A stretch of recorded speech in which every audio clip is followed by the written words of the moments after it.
Hey guys, LevelCap here, and welcome to another episode of This Week in Gaming. Today we're taking a look at the PlayStation 5 reveal, Modern Warfare Season 4, a major update to CSGO, and much more. We do this show every week, so be sure to subscribe and turn on notifications to catch the next one. Sony's PlayStation 5 reveal event blew away gamers around the world with its focus on gameplay from interesting titles. It also blew us away with its design. Some like it, some hate it, but one thing is clear. Sony have entered the next-gen arena with an interesting and innovative approach. Unlike Microsoft's Xbox Series X gameplay reveal event, Sony focused on showing gameplay instead of pre-rendered cinematics or talking head segments that distracted from the content. The hour and 15-minute long broadcast was packed with footage and trailers of game after game. Very little cheesy testimonials or marketing BS. It was honestly refreshing to watch an event so focused on the actual content. I think Microsoft and many other companies could certainly learn something from Sony's presentation here. Of course, it wasn't all sunshine and alternate dimension rainbows. The event kicked off with a reveal for GTA 5. Yeah, as in the game that launched 7 years ago. Rockstar are porting it to the PlayStation 5 with improved visuals or something. It's not clear how much of an upgrade it will be, but the point is the game is making its way to a third generation of consoles. As for some of the big reveals for the event, both Battlefield and Silent Hill were missing in action. There's been a ton of speculation suggesting that DICE are ramping up for a Battlefield reveal soon. They recently added all the Battlefield titles to Steam after them being exclusive to EA's Origin client for many years. They also updated the key art on all of their social media accounts to a generic Battlefield 4 themed design. But the PlayStation 5 reveal event came without mention of the franchise. Likewise, rumors about a new Silent Hill game have been buzzing for months. They come from industry insiders leaking info about a soft reboot being in the works with the original game's creator attached. Supposedly, it'll be a PlayStation 5 exclusive and is being developed by Sony Japan. However, again, nothing has been revealed as of yet. Now, of course, we can't ignore the design of the PlayStation 5 itself. In a world dominated by black boxes and phones with rounded corners, the PlayStation 5's design certainly stands out. It's got a very organic shape to it that reminds people of that utopian future we see in so many sci-fi worlds, and also a frat boy with a popped collar. If anything, it's proven to be a bit of a divisive design, but I think it's clear Sony are making a statement with both their design and the games they've chosen to showcase. This wasn't just a sizzle reel of AAA games running at 4K with ray tracing. The reveal event was loaded with games from indie studios and studios with long histories of creating interesting games that steer clear of the beaten path.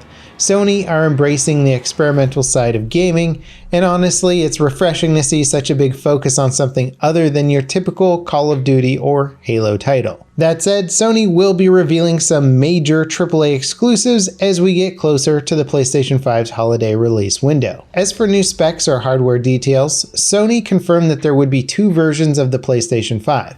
A standard one with an optical drive for games, and a digital one with no disc drive. Pricing is still unknown, but almost certainly the digital model will come at a reduced price. With more and more consumers having access to high-speed internet, the need to go to the store or order a physical copy of the game is becoming less and less, and this version of the console represents that part of the market. Microsoft already sells the discless Xbox One model.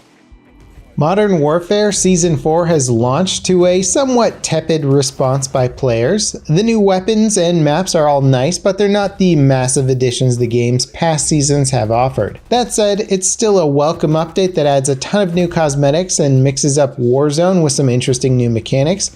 If you want a full overview of everything that Season 4 added, be sure to check out my video that I released earlier this week. The long and short of it is the two new weapons are both standouts in their respective classes, but not to an extreme. The new maps are a remake of Scrapyard and a 2v2 gunfight map called Trench. There's also 3 new events in Warzone that reduce store prices, respawn dead players, and let you extract weapon blueprints. They occur randomly during matches, so you might see one or all of them in a single match.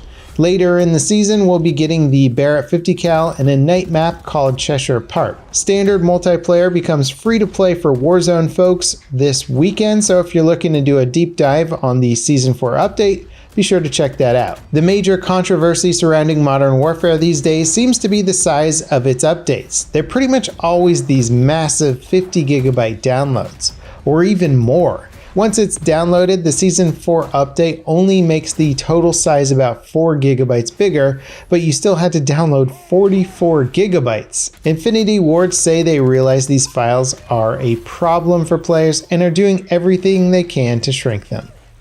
CSGO's latest update added a major feature that should help improve player visibility issues caused by the game's recent character skin cosmetics. Called Boost Player Contrast, the new setting is enabled by default and attempts to separate players visually from backgrounds they otherwise would blend into.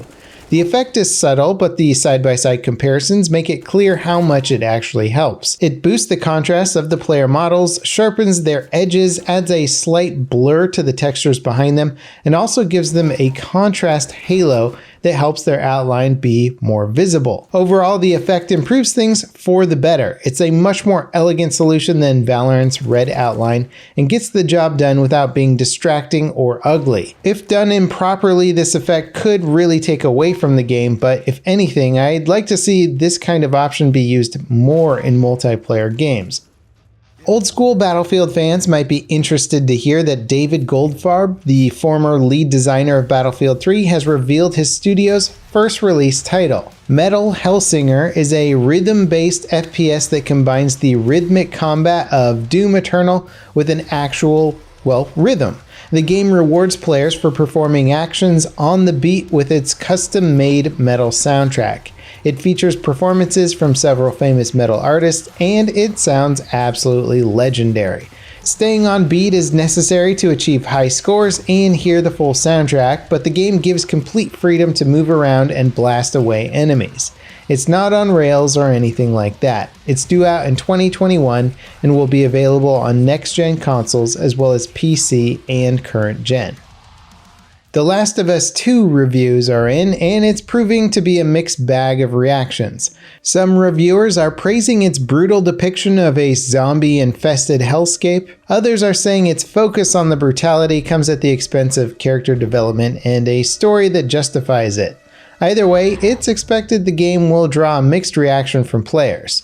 Leaks earlier in the year suggested some big shakeups to character roles were coming with the sequel, and many players were borderline outraged at the shift in direction. Ultimately, though, it is a Naughty Dog game. Their worst game would be a masterpiece for a lesser studio, so I'm not going to be so quick to jump on The Last of Us 2 hate wagon just yet. The game debuts next Friday exclusively on the PlayStation 4.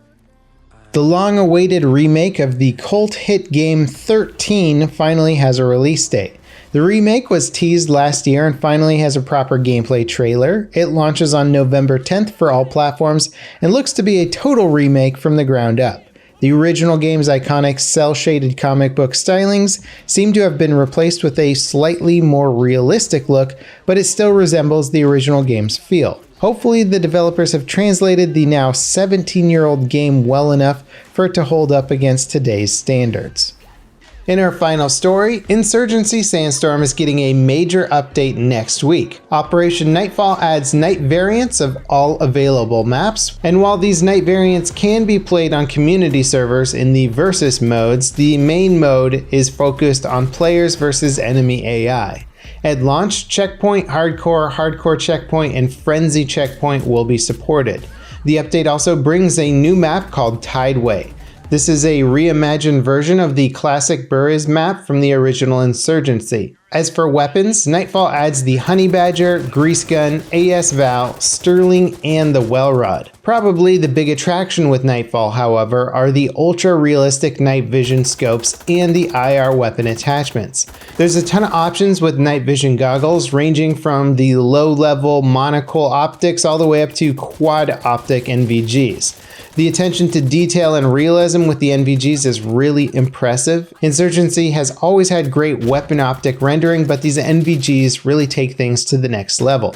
The update launches on Tuesday for all players. It's been available on the game's CTE server, and I actually did a full impressions video of it recently, so if you want the lowdown, be sure to check out that video. And that wraps it up for today's episode of This Week in Gaming. As always guys, I hope you enjoyed, and I'll see you next time. This is LevelCap signing off.